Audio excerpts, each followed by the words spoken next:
Hi, I am doing my beloved book rant for Miss Davis's class. So, of course, the title is Beloved, and it begins in Cincinnati, Ohio in 1873.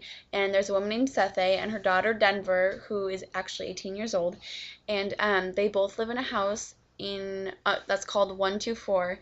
And the house is supposedly haunted by an abusive ghost who is actually Sethe's baby that she killed a long time ago. She killed it because these slave captures were coming and she was like, oh, I need to see my baby from slavery. So she slits its throat.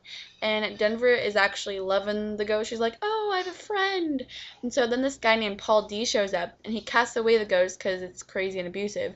But Denver actually gets pissed off because that's the closest thing she had to a friend. So then Paul D and Seth, they actually have a history together from this place called Sweet Home Farm in Kentucky. So there are actually two planes to the book.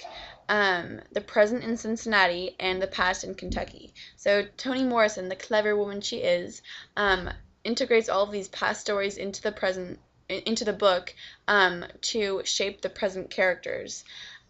So anyway, Paul D decides to stay with Sethe in Denver, and one day they're all walking down from a carnival, and they're like, oh, there's a girl under a chokecherry tree, and her name is Beloved. She's a young woman, and Beloved is actually the baby that Sethe killed. Well, she's the spirit of it, and so they take Beloved in, and Beloved is obsessed with Sethe, and Denver is obsessed with Beloved, and Paul D is upset because he, has a thing for Sethe, because, yeah, alright. So then Paul D gets up and leaves because he's upset because he found out from Sethe that she killed her baby once upon a time. So he's like, I'm leaving. So then after he leaves, the whole Beloved Sethe obsession thing gets even crazier. So then Denver's like, gotta leave. So then Denver leaves.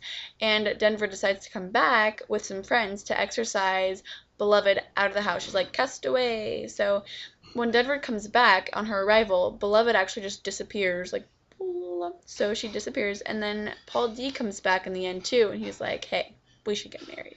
And then he says to Sethe, you your own best thing, Sethe. And so the book is pretty much just about the destruction of identity and how it impacts you and others. Yeah. Okay, the end.